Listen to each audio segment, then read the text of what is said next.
다음은 설법 시간입니다. 우리 교무님 참여에 대해서 설법을 해주십니다. 교무님께 인사. 네, 반갑습니다. 반갑습니다. 이쪽으로 좀 돌려주시겠어요?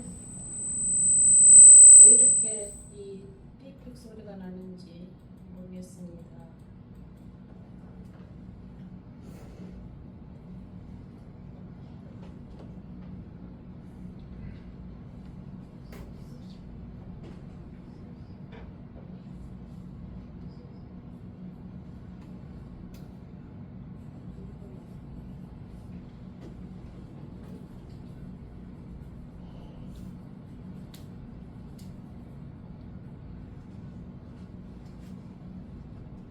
한번 읽어보시죠.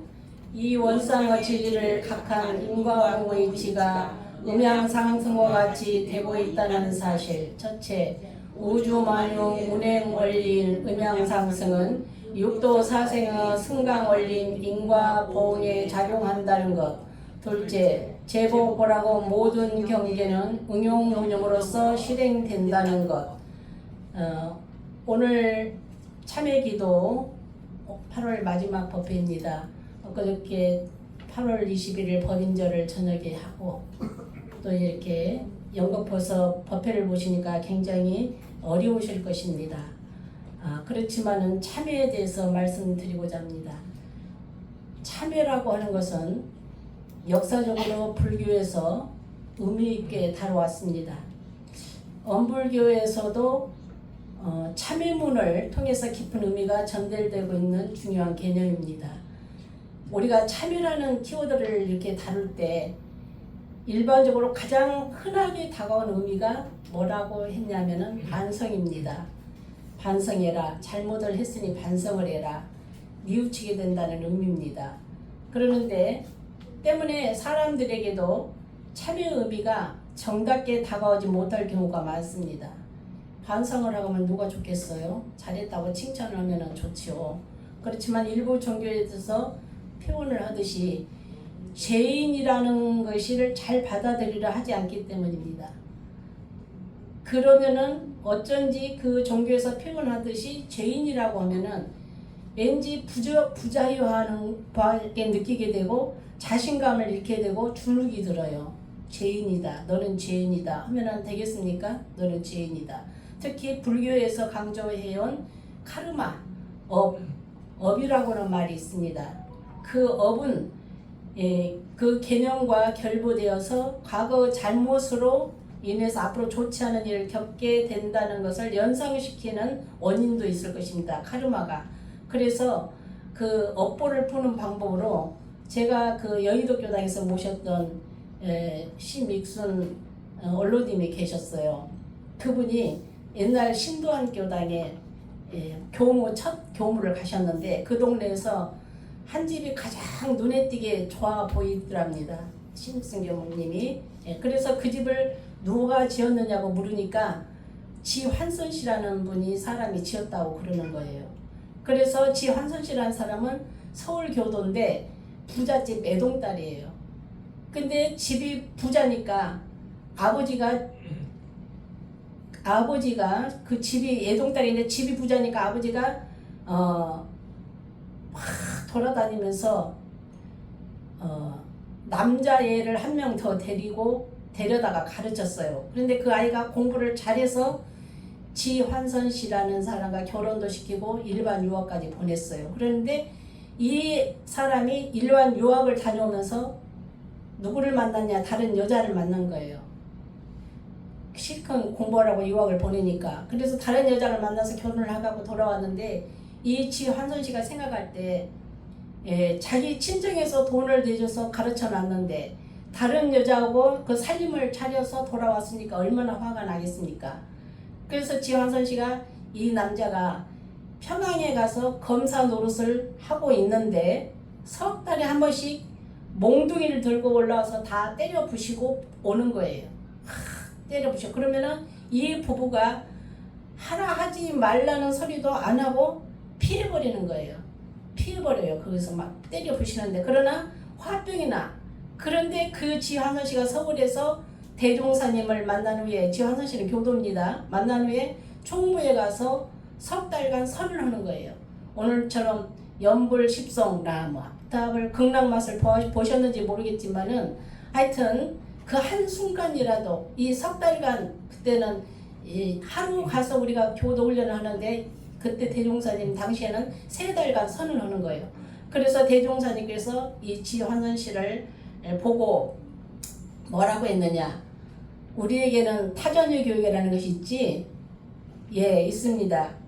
남도 가르치는데 남편 가르치는 것이 그렇게 억울하느냐, 남편을 가르치는데 그렇게 억울하냐, 너는 그 남편이 작은 마누라를 데리고 가는 바람에 엄불교에 와서 네가 공부를 하지 않느냐, 살림은 거기다 맡겼으니까 너는 엄불교에 와서 공부를 하지 않느냐, 공부를 해서 부처가 되게 생겼었는데 얼마나 복이 많냐, 그렇게 이야기를 하는 거예요. 그래서 이 법문을 주시면서 지환선 씨가 법문을 받들고 그 자리에서 마음을 돌렸다. 제가 이제 여의도 교당에 살면서 잘 1시간 반 동안에 아침 공사를 하는 거예요. 아침 밥만 딱 먹었다면 설거지를 빨리 해놓고 앉아서, 그냥 책상도 없어요. 그냥 마루에서 앉아서 부교무 데리고 같이 셋이 1시간 동안 신도안에서부터 여의도까지 일정을 전부 다 이야기를 하시네요. 그때 감각감상 하셨던 이야기를 이제 들려주시면서 그 이야기를 하시는 거예요. 그래서 이것이 업보를 푸는 것이다. 업보를 푸는 것이다. 대종사님을 모시고 선을 나고 마음을 돌리고 나니까 이 지환선 씨가 빙글빙글 웃으면서 평양을 찾아갔단다. 지환선 씨가 이제 나타나니까 또 야단칠 것 같아가지고 그 부부는 도망가려고 나서니까 이 지환선 씨가 그 2 사람을 오라고 했다. 그리고는 내가 삼부처님한테 법설을 들으니까 남도 가르칠 값에 자기 남편 공부시킨 게 그렇게 장하게 느껴지고 막 자만심이 생기고 장하다고 날마다 그렇게 그 사람을 다 그렇게 가르치고 작은 마누라를 데리고 왔다고 해가지고 그렇게 때려 부시고 와서 또 그 사람하고 못 살게 하면은 또 이제 작은 마누라한테 그렇게 갔냐 또 한 잔소리라도 하면은 막 그냥 때려 부시고 하니까 그 공부하러 간 그것만 해도 살림 안 살고 엄불교 들어와서 공부만 하는 것만 해도 자랑스럽게 생각을 해라. 그래서 너는 잘 살아야 된다. 잘 살면서 이 친정 돈을 갖다가 신도 안에다가 법당을 지어놨어요. 지환선 씨가 친정 돈을 갖다가 법당을 지어놓고 그 초대 교무를 심익승 교무님이 모시고 이렇게 공부를 한 이야기입니다. 업보를 푸는 방법이 여러 가지가 있겠지만은 마음을 돌리는 것, 이것을 말씀을 하시는 겁니다. 아무리 경계가 있더라도 그 마음 한번 풀으면은 되는 일을 갖다가 타전의 교육까지 있지 않느냐라고 설명을 해주시는 겁니다. 우리가 그러나 놀랍게도 대종사님은 카르마, 업보, 윤회 이런 것을 언급하기 전에 무슨 말씀을 하셨느냐, 대종사님은 그 말씀을 하시진 않았어요. 참회문에 보면은 뭐라고 했어요? 음양상승의 도를 먼저 말씀하신 거예요. 음양상승의 도를 말씀하신 거예요. 그리고 이거는 동문서답처럼 들릴지도 모르지만 사실은 아주 근원적이고 또 원초적인 접근법입니다. 이 참에 들어가는 데 있어서 음양상승도 사실 그 음양이라는 것이 개념은 좋음과 나쁨 또 제복 고락의 가치관을 담고 있지만은 아주 중립적인 단어다. 지금 요새 제가 무슨 책을 읽느냐 하면은 칼 세이컨이 쓴 코스모스 첫 장, 우주 바다 해안으로 매혹적인 여행을 떠나.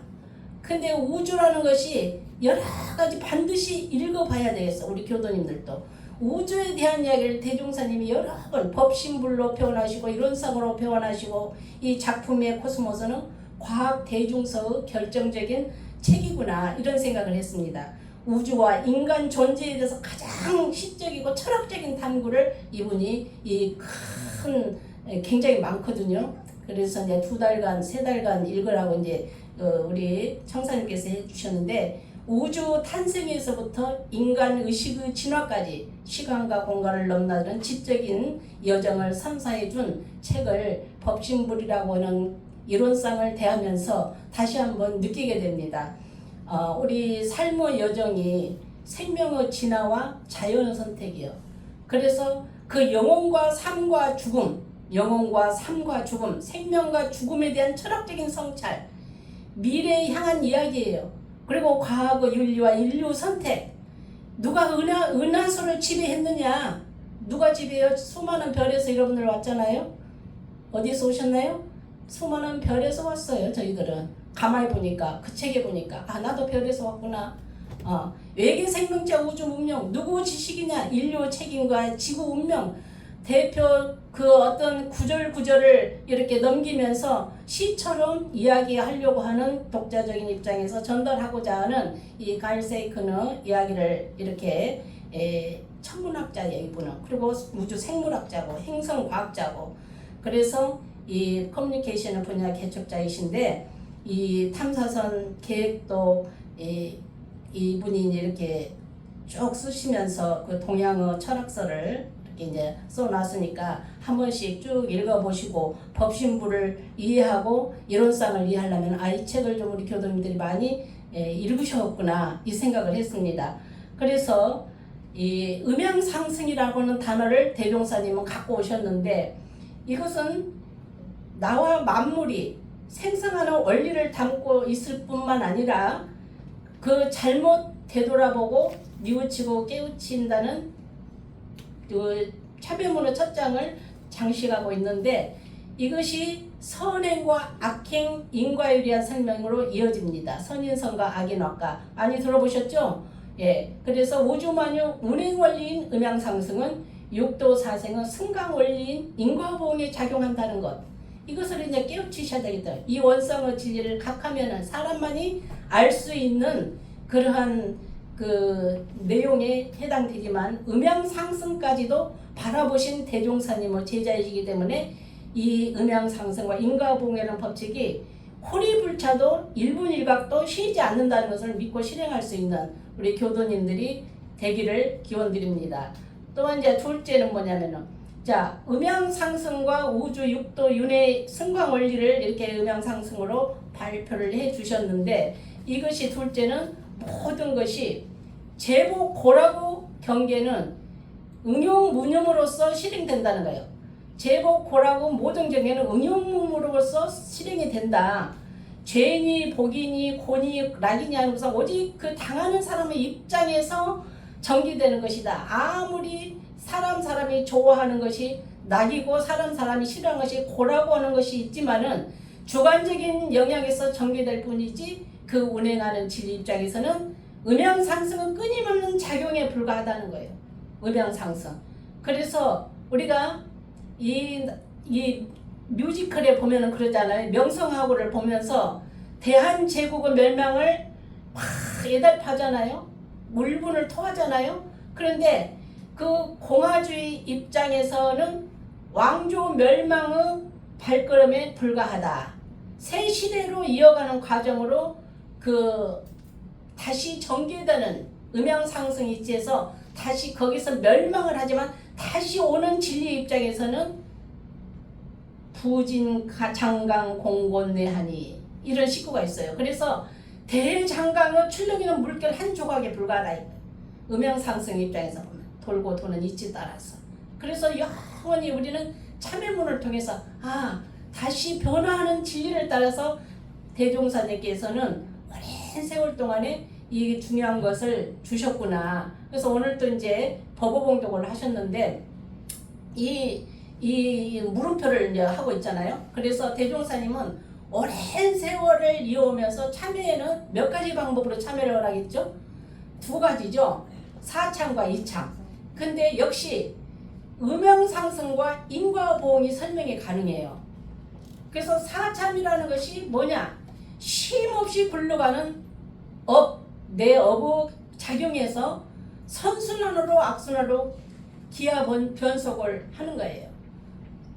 기하 변속을 해. 그래서 부처님 그 12연기법에 뭐라 하냐, 우리 몸을 받는 이상에는 육군을 둘러쓰고 이렇게 나왔다. 그런데 어부작용이 실수가 없다. 내 업에 따라서 내가 이 몸을 받아왔고 내 눈이 이렇게 생겼고 내 몸이 생겼는데, 금강경에다가 보면은 심지어 복해가 양조하신 부처님조차도 식대가 되면은 탁발을 하고, 탁발을 하였으니 법을 설하고 그 음식 공양을 법으로서 보답하고 그러고 계신다는 금강경이 있어요. 저 금강경을 쭉 봐. 금강경 그 내용을 보면은 대종사님이 어떻게 해서 이 밥을 먹게 되고 이렇게 삭발을 하고 앉아서 이렇게 한다는 이야기입니다. 그게 금강경이. 그래서 이 종생들이 그 악업을 쉬고 선업을 한다는 계행을 통해서 분발을 해야 되는데, 이러한 것들이 사참이다 이 말이에요. 내 몸 하나하나 간직하는 거, 이것이 다 사참의 계행을 우리가 30계문을 다 청산을 해 갈 때 부처님의 사참으로 완성해 가는 것이다, 이렇게 생각을 하시면 되겠습니다. 자, 그 다음에는 뭐냐면은, 자, 이참이라는 것이, 이참이라고 하는 것은 제복이 동공한 자리다. 영멸이 경지를 경멸의 경지를 이론상의 진리자리를 체득을 해야 된다. 복을 쫓아서 허족되거나 죄를 피해서 아우성치는 존재가 먼저 되자는 것이 아니에요.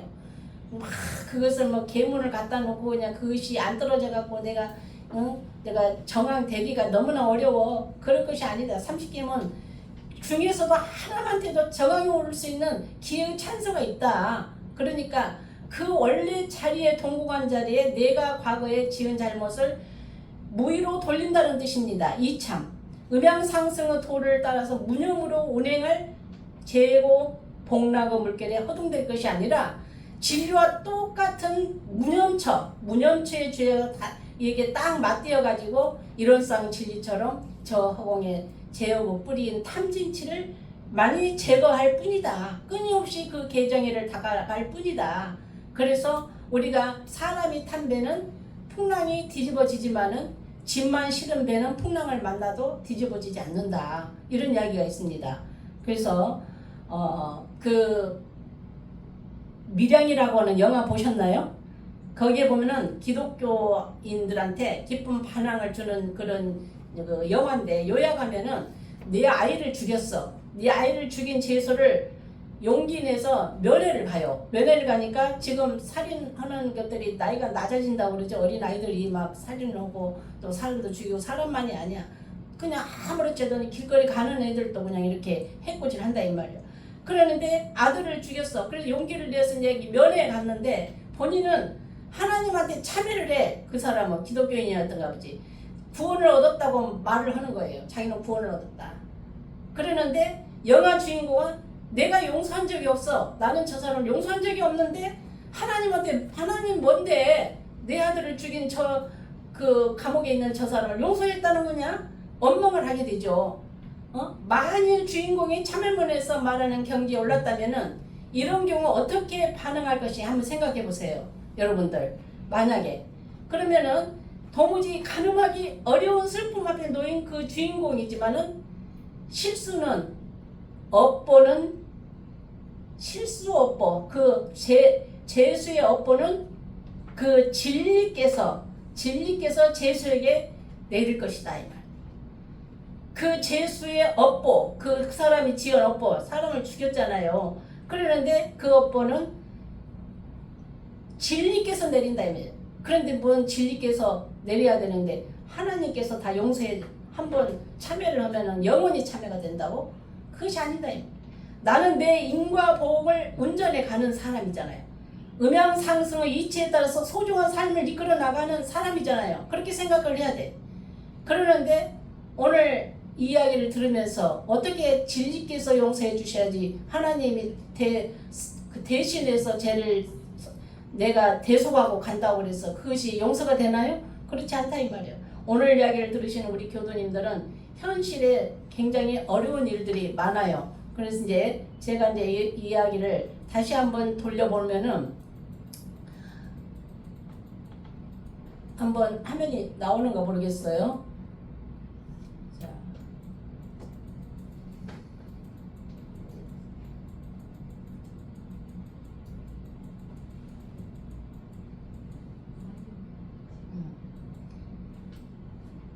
한번 읽어보시죠. 파란 괴어의 일체 생명을 광대무량한 낙원으로 인도하려 함이 그 동기니라 그랬잖아요.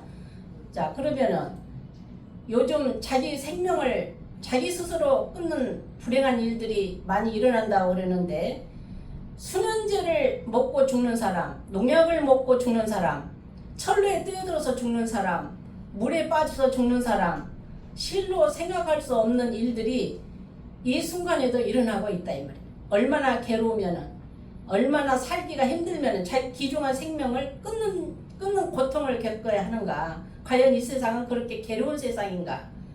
부처님께서는 이 세상을 무슨 바다라고 해요? 괴로운 바다라고 했다. 세상은 괴로운 바다다. 자, 여기에 보면은 이 세상보다 더 괴로운 세상이 없다. 누가 했냐면은 독일 철학자 소펜하우어가 이 세상보다 더 괴로운 세상이 없다. 지옥이 따로 있는 것이 아니라 우리가 사는 이 세상이 바로 지옥이라는 거예요. 그러면서 이 세상이 제일 즐거운 세상이라고 한 또 과학자가 있어요. 라이프니츠. 세상이 제일 즐거운 세상이다. 극락과 천당에 따로 있는 것이 아니라 이 세상이 바로 천당이고 극락이다. 그러면 어떻게 된다는 거예요, 이 세상이? 그러면은 자, 이 세상보다 더 괴로운 세상이 없다. 이렇게 이 세상이 제일 즐거운 세상이다. 이러한 질문을 우리가 이제 하게 되면은 이러한 물음에 대해서 우리는 선뜻 자신 있는 그 대답을 할 수가 있는가? 이 세상은 어떤 세상이에요? 우리 교도님들이 생각하시기에 어떻게 생각하면 이 세상이 제일 좋은 세상인 것 같기도 하고, 한편 생각하면 이 세상이 가장 괴로운 세상인 것 같기도 하고, 과연 괴롭다고 해야 할 것인지 즐거운 세상으로 해야 할 것인지 어느 하나로 규정할 수가 없는 세상이다. 이렇게 또 대답하는 사람이 있을 거예요. 어떨 때는 괴로웠다가, 어떨 때는 낙원이 됐다가, 지옥이 됐다가, 낙원이 됐다가, 이렇게 이제 생각을 하는데, 자, 이 즐거운 극락이 될 수 있고 괴로운 지옥이 될 수 있다는 가능성은 이제 반증을 우리가 사는 이 지구는 각국에 따라서 다르다 이 말. 하나의 그 동산이 될 수도 있고 하나의 비참한 핫한 지옥으로 갈 수가 있다. 누가?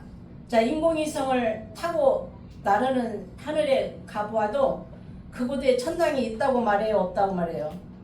자, 우리 천당은 없어. 인공위성을 타고 가도 이제 우리 인류는 괴롭든 즐겁든 간에 이 지구에서 살 수밖에 없는 숙명이 남아 있어요. 자, 그러면은 오늘날 이 지구에서 살 수밖에 없는 우리가 이 아름답고 즐겁고 복되게 갖고 가야 하는데 시한폭탄을 이렇게 우리는 끌고 다닌다. 불을 지르고 하면 우리는 이 사람 어떻게 보아야 하는 거냐.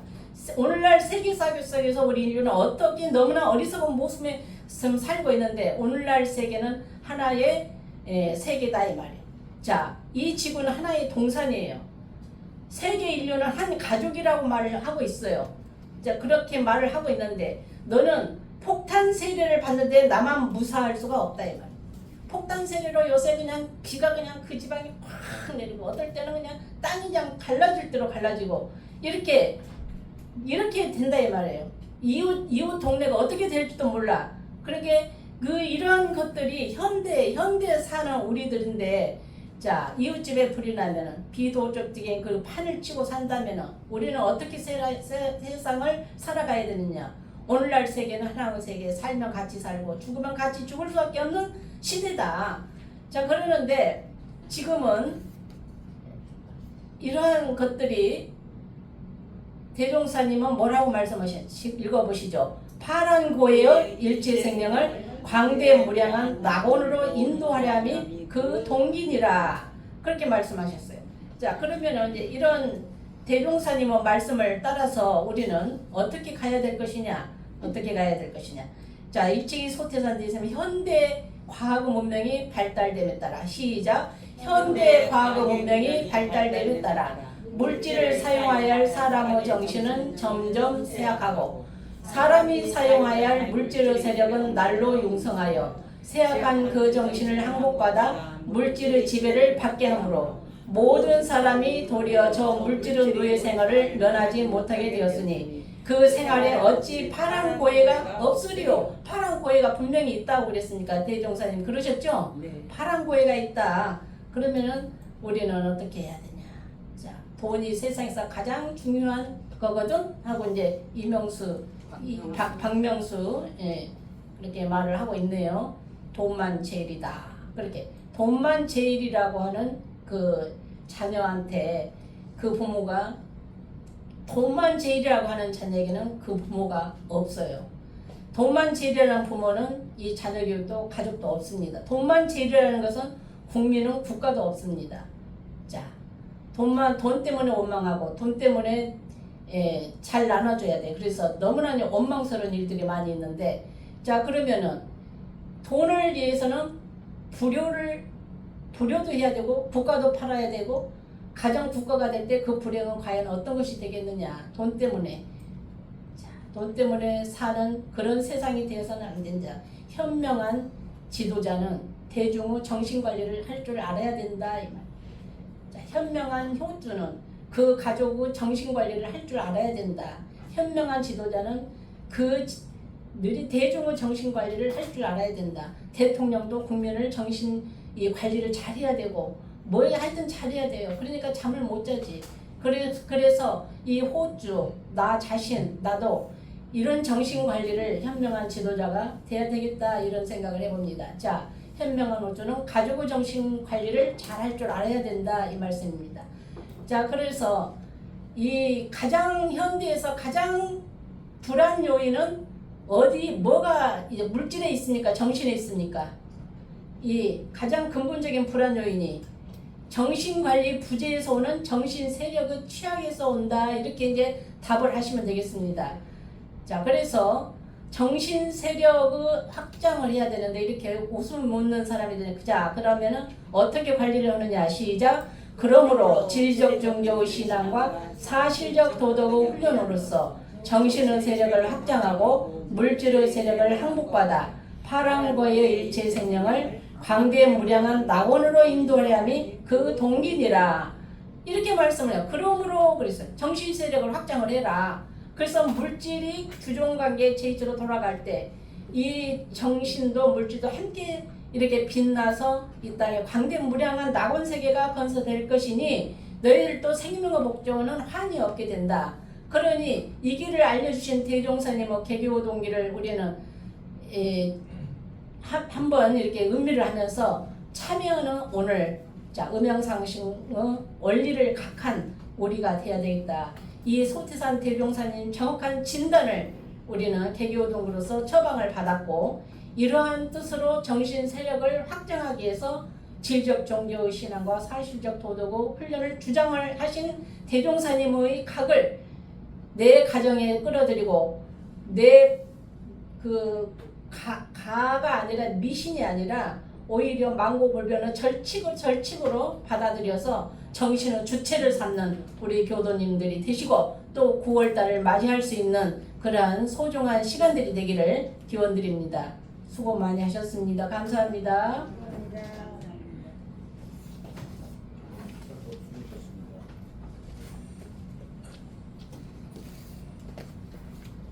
다음에는 공지사항 하실 말씀.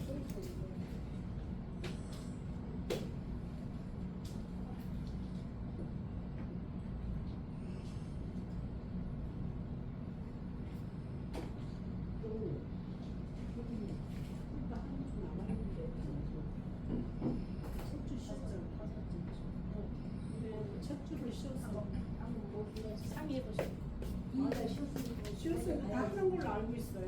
아 그래요? 네. 뭐 전화사항 있으세요? 아니야, 어제 교우님께서 8월 마지막 하셨는데 8월 말 법회가 있다 이거죠?